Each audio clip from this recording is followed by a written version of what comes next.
네, 현재 시간 2시 11분 지나고 있습니다. 코스닥이 1% 중반대 하락을 보여주고 있습니다. 오늘 장 무엇이 중요한지 시장의 하락 요인과 함께 종목별 대응 전략 긴급 진단해 보도록 하죠. 레몬리서치 김미수 대표와 함께 하겠습니다. 어서 오세요. 안녕하십니까. 네, 안녕하십니까. 네. 앞서 이제 최현동 매니저하고도 정말 간단하게 언급을 했는데 오늘 코스닥이 더 많이 밀리고 있고 그 안에 세부상을 보면은 반도체, 2차 전지, 바이오, 그러니까 시총 상위 종목들이 지금 대다수 섹터가 무너지고 있는 거거든요. 저희가 오늘 상황실에서는 바이오 이야기를 해볼 텐데 반도체에 대해서 고민하시는 분들이 많아서 김민수 대표님의 점검이 좀 필요해 보여요. 네, 반도체가 안 좋은 거는 뭐 특별히 이유가 있다기보다 네. 특히 지금 최근에 우려감들이 많이 반영되는 흐름이라고 봐야 될 것 같고요. 게다가 또 이번에 8월 달에 그나마 지금 오늘 삼성전자, SK하이닉스가 잘 그나마 버틴다고 보여지고 있는데 특히 반도체에 나오는 이제 메모리 반도체 동향은 솔직히 안 좋죠. 8월 달 나온 지표만 본다고 하더라도 일단 가격 하락합니다. 근데 수요 줍니다.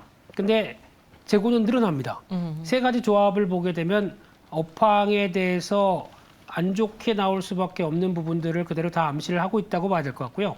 그렇게 되면 이런 때에서 뭔가 이제 변화가 들어온다라고 하게 되면 적어도 수요가 받쳐줘야 되겠죠. 지금까지는 반도체 쪽에서 가격은 떨어진다고 하더라도 수요가 좀 받쳐줬는데 이 받쳐주는 수요에 대한 변화가 확실하게 더 보여지지 않다 보니까 여기서 나오는 게 이제 반도체 업황의 묵직한 모습들, 이거를 우려감이 좀 나오고 있는 상황들이라고 봐야 될 것 같은데, 그래서 오늘 장중에 또 DDR5 관련된 쪽에서 어떤 인텔의 서버용 CPU 관련된 또 스펙이 공개는 되기는 했지만은 전혀 시장에서 영향을 끼치지 못한다라고 하게 되면 일단 지금은 우려감이겠죠. 이런 부분들이 좀 더 확대가 돼서 기판 쪽이나 아니면 지금 IT 전반적으로도 약간 부진한 모습들이 같이 연결되는 게 이런 하나의 변화가 아닌가 생각됩니다. 오늘 반도체주들의 전반적인 하락이 나타나고 있는데 사실 이 섹터에만 국한되는 하락은 아닙니다. 그 외에 오늘장 무엇이 문제인지 또 어떤 것이 이목을 끌고 있는지 하나씩 상황실을 통해서 알아보도록 하죠. 첫 번째 상황실 만나보겠습니다. 태풍 조심, 또 조심. 바로 코리아 SE의 상한가 그 배경에 있는 내용입니다. 아니 올해는 유독 그런 비 피해가 심각하게 이루어지는 것 같아요. 사실 저도 어렸을 때 비가 많이 와서 항상 재해로 인해 모금을 한다, 아니면 다 같이 봉사를 간다, 그런 일들이 많았는데 어떻게 매년 똑같은 일이 좀 벌어지게 되는지 너무나 안타깝긴 하지만 오늘 주식시장에서는 그게 하나의 트리거로 테마주가 형성이 되었거든요. 재건과 폐기물주들이라면서요. 네, 그렇습니다. 일단 오늘 점상한가로 들어간 코리아 SE 네. 이 종목을 보면서 일단 부럽다. 하지만 너무 부러워하실 필요가 없는 게 이게 회사가 좀 그렇습니다. 일단 토목 자재 관련된 회사라고 알려져 있는데 보통 보면은 자연재해 복구할 때 많이 또 토목 쪽에 들어가는 저희가 연구 앵커라든가 어떤 타이 케이블 이런 쪽으로 들어간다고 보여지는데, 근데 이게 지금 재무 구조나 회사 내용 보게 되면 깜짝 놀랄 게 한 해 매출이 200억도 안 됩니다. 이런 회사가 2017년도부터 한 번도 흑자 난 적이 없습니다. 계속 적자입니다. 이런 회사가 시총이 1,100억대가 훌쩍 넘어간다고요?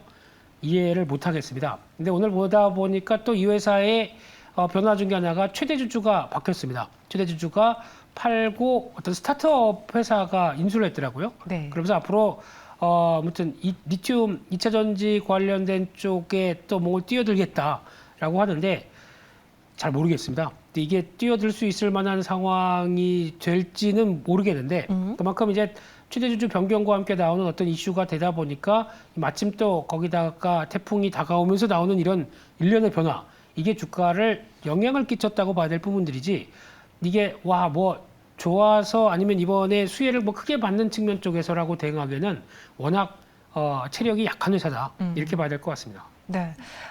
사실 인선 ENT, 코엔텍, Y엔텍 이러한 폐기물주들도 있고요. 오늘 말씀드렸던 코리아 SE를 포함한 재건 관련주들도 있는데 사실 이게 큰 피해를 봤던 지난 매미보다도 바람세기가 더 셀 것이라는 전망이 있는 상황이에요.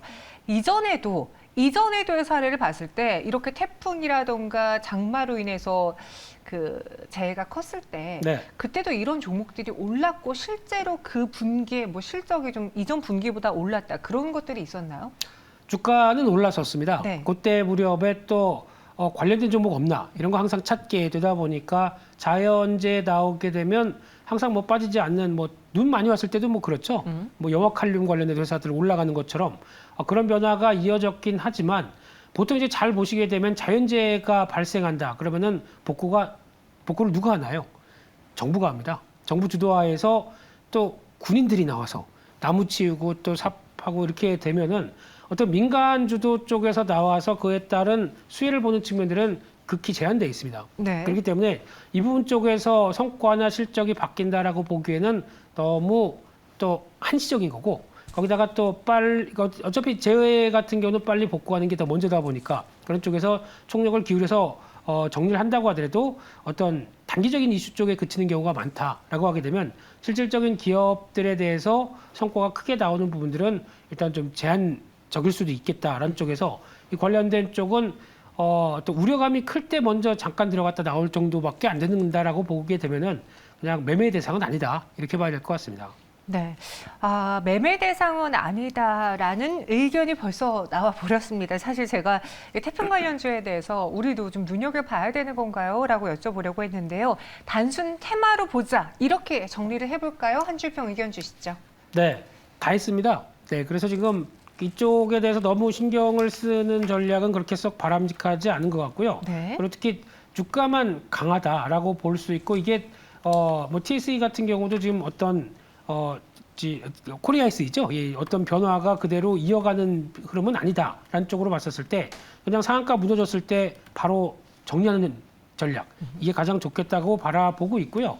그리고 또 지금 보통 이런 강한 쪽에서 이거 뭐 무리해서 상한가에 들어가서 대응한다고 해서 뭐 매수 체결될 리도 없겠고요. 네. 그런 변화를 봤었을 때는 그냥 잊자 이렇게 말씀드리겠습니다. 알겠습니다. 보유자분들의 경우에는 이러한 뉴스를 이용할 수 있겠지만 현재 우리가 지금 접근할까 혹은 정말 이들이 찐 수혜를 볼 수 있을까라는 걸 살펴보는 데 있어서는 거리를 두고 있자, 단순 테마로만 보자라고 의견 드렸습니다. 이렇게 첫 번째 상황실 마무리해 보겠고요. 두 번째로 넘어가 보시죠.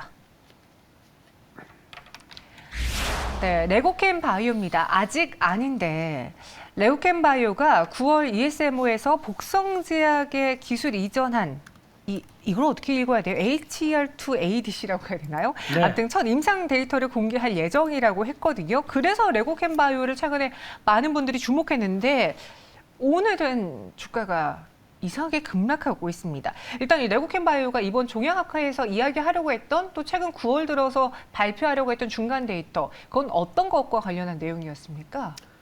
네, 참 어려운 내용들 많습니다. 네, 네, 바이오는 특히나 그래요. 네, 근데 이제 가장 중요한 현상이 오늘 같은 날 왜 이렇게 바이오가 약할까요? 네, 특히 아침부터 시작해서 이번 주에만 학회가 3개인가 있습니다. 그래서 또 금요일 날이 유럽 종양학회가 이어지면서 거기서 나오는 또 회사들 또 기대감은 막 커 있는데 네. 아직 뭐 금요일도 아닌데 월요일부터 주가가 이렇게 강하게 밀리는 회사들이 나오다 보니까 좀 당황스럽고요. 네. 또 보다 보면 또 NK맥스 이런 종목도 오늘 또 주가가 급하게 밀리죠. 맞아요. 아침에 리포트 하나가 나오면서 NK맥스의 또 그 SNK라고 하는 슈퍼내추럴 킬러 이 자연면역 세포 네. 이쪽에 대해서도 상당히 기대감이 높다는 쪽이 나오는데 그냥 또 주가가 밀려버리고 또 HLB죠.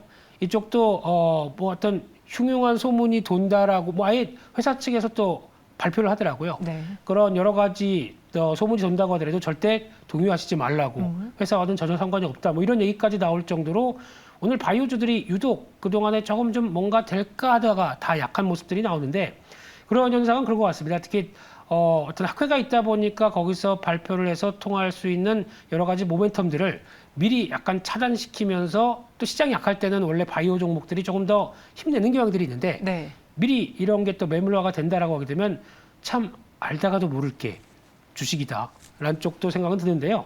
그리고 이제 레고캠 바이오 같은 경우는 최근에 나왔던 성과를 보게 되면 뭐 항생제 그리고 또 응혈제, 항암제 ADC라고 하는 또 약물 전달 물질과 관련된 쪽에서 성과를 내면서 이번에도 유방암 대상이라든가 그리고 또 위암 대상 관련된 쪽에서 이 HR2 ADC 이 약물 전달 물질과 관련된 쪽에 임상 1비상 이상 이 정도로 성과를 내면서 발표를 할 걸로 알았는데 이쪽에서도 발표가 아직 전인데 주가가 먼저 흔들린다라고 하게 되면 약간 또 저희가 모르는 뭐가 있지 않나라는 쪽에서 또 수급도 그냥 별로 안 좋네요. 외국인 기관 쪽의 매도가 쭉 나오다 보니까 저희가 뭘 알 수도 없습니다. 그렇죠. 근데 추정을 할 수밖에 없는 상황들이죠. 그만큼 기대했던 바이오 쪽의 모멘텀도 약하다. 이렇게 또 보는 게 참 조금 답답합니다. 네, 그게 현상인 것 같습니다. 말씀해 주신 것처럼 오늘 레고캠바이오 외에도 제약바이오주들의 갑작스러운 급락이 좀 보여주고 있습니다. 단순 시장 탓을 하기에는 뭐야? 무슨 뉴스가 내가 모르게 먼저 흘러나온 것 아니야? 라고 투자자분들이 의심케 만들 만한 그런 하락인데 유럽 종양학회가 아직 시작도 하지 않았는데도 데이터도 공개도 안 했는데 급락한다. 그래서 제가 토론방을 한번 다녀와 봤어요. 네. 예, 주주분들은 어떻게 생각하고 있나 했더니 그들 역시도 왜 빠지는지 잘 모르는 상황에서 이미 이 중간 데이터에 대한 결과가 안 좋은 거 아니야? 그래서 이게 시장에 흘러나와서 알만한 사람들이 빠져나오는 거 아닌가? 나는 어떻게 해야 되나? 그걸 좀 걱정하고 계시더라고요. 네. 김민수 대표님, 저희가 이것에 대해서 정확한 사항은 아직 모르잖아요. 네. 근데 만약에 민수 대표님이 이 레고캠바이오를 보유하고 있는 자라면 오늘장 어떻게 대응을 하시겠습니까? 벌써 손절에 그래요? 아침부터 손절을 했겠죠. 저는 아직도 손 떨면서 에이 아니겠지 하고 기다리고 있을 것 같아서요. 그러니까 솔직히 만약에 좀 발빠르게 움직인다라고 하게 되면 앞서 뭐 HLB처럼 시장의 움직임이 좀 그렇다라고 했을 때 좀 더 적극적으로 얘기하는 모습들이 나왔으면 모르겠는데 레고캠바이오는 아직 뭐 회사 측에 특별한 반응도 없고 주가는 계속 밀리고 있다고 하게 되면은 솔직히 보통 이제 추세를 맞춰가면서 기대감에 움직이다가 그게 빠르게 하락하는 정도의 그러니까 어제 시가였었죠. 이 정도를 관통하고 내려간다는 얘기는 뭔가 저희가 또 바이오주는 그렇지 않습니까? 어떤 확실하게 어떤 변화가 나오기 전에 주가가 먼저 움직이는 경우가 많다 보니까 그걸 좀 선제적으로 대응할 것밖에 안 되지 않나 생각되고 있고요. 그런 쪽에서 혹시나 뉴스가 뒤늦게 나왔는데 또 부정적이다 그러면 오히려 주가가 한 단계 더 하락하게 되면 대응할 여력들이 없지 않습니까? 네. 그러니까 좀 바이오 쪽은 좀 빨리 움직이는 게 맞다. 어떻게 손절도 그렇고 또 생각했던 변화가 아니다라고 하게 되면 어쩔 수 없이 좀 대응을 선제적으로 하는 게 맞다라는 쪽에 또 하나의 교훈이 아닌가 싶은데 이런 거 저런 거 다 따져서 참 대응하기 어렵다라고 하게 되면 하지 마시죠. 그게 제일 최고인 것 같습니다. 잘 모르는 상황이긴 하지만 김미수 대표님이라면은 오늘의 급락에 그냥 손절을 했을 것 같다, 매도를 했을 것 같다라고 의견을 드렸습니다. 바이오라는 게 참 뉴스 하나에 출렁이는 것도 변동폭이 크기 때문에 대응하기 어려워서 그런 변동성에 나는 잘 대처하기 어려워 하시는 분들에게는 사실 저희도 잘 권하지 않는 그런 성향의 테마거든요. 레고캠바이오에 대해서는 이런 의견으로 마무리해 보겠고요. 그 외에 제약바이오를 조금 더 시선을 넓혀보자면 저희 방송 외에도 지금 많은 경제방송이 오늘 바이오주 이야기를 하고 있던데 네. 전반적인 바이오 시장에 대한 투자 의견 또 이번 달에 유독 뭔가 이벤트가 많다면서요. 유럽 네. 중앙학회를 앞두고선 또 눈여겨볼 만한 기업이 있는지 없으면은 없다고 하셔도 됩니다. 없다. 없습니까? 네, 그러니까 시장 분위기가 이렇게 나오기 시작하게 되면 오늘 아침만 한다고 하더라도 K 뭐 증권사에서 리포트가 나오면서 조목조목 그러니까 바이오주 이번에 임상학회 여러 가지 학회가 들어가기 시작하면서 나올 수 있는 모멘텀을 쭉 정리를 한 게 나왔었습니다. 이게 관련된 종목들 한 9개, 10개 정도 가까이 정리가 돼 있었는데 그런 종목들과 아침부터 그러니까 모멘텀이 이렇게 기대가 된다라고 하고 주가는 반대로 확 밀리고 네. 그러면 말이 안 되는 거죠. 그런 쪽에서 미리 시장은 한 발 더 앞서 움직이는 경향들이 나왔기 때문에 그 관련된 쪽에서 혹시나 내용 보고 대응했다가 오늘 또 의외로 또 폭이 커져서 고생하시는 분들도 있을 것 같은데요. 그런 측면이라고 하게 되면 그러니까 기대했던 내용보다도 시장의 반응이 먼저가 아닐까. 그래서 물론 시장 반응이 먼저 나왔고 그 다음에 새로운 긍정적인 뉴스가 나온 다음에 그거를 안고 또 움직일 수는 있겠습니다만 이거는 그냥 막연한 기대감이겠죠. 그래서 지금 내용들 잘 꼼꼼히 지켜보시고 흐름을 보셨는데도 잘 이해가 안 된다. 그리고 이게 내가 소중한 내 돈 가지고 투자할 만한 대상이란 측면들이 확인이 안 된다. 그러면은 하지 마시죠. 그게 최고인 것 같습니다. 알겠습니다. 저희가 따로 오늘 이와 관련한 관심주는 드리지 않을게요. 제약바이오가 이런 특성이 있습니다. 따라서 여러분들의 성향에 맞는지 잘 보고 판단해 보시고요. 마지막 상황실 넘어가 보도록 하겠습니다. 52주 신저가를 기록한 HMM입니다. 이 회사 운임 급락 때문이던데 컨테이너선, 벌크선 다 지금 운임이 떨어지고 있는데 컨테이너선의 낙폭이 더 크다고 들었거든요. 지금 왜 이렇게 하락하는 걸까요? 네, 보시는 그대로죠. 해운사는 그냥 전방 지표가 딱 하나밖에 없습니다. 네. 운임이죠. 네, 운임과 관련된 지표들이 좋아야 거기서 같이 연결시켜서 변화가 실적이 좋아질 것이다 이렇게 나오는데 운임이 안 좋은 이유는 다 아시는 것처럼 한때는 코로나19 때 그 항만 적체 현상이 나오다 보니까 노동자들이 일을 못합니다. 나오지를 못해요. 그런 상황에서 계속 쌓여 있다 보니까 배가 운항이 계속 적체가 돼서 운임들이 올라갈 수밖에 없었던 거죠.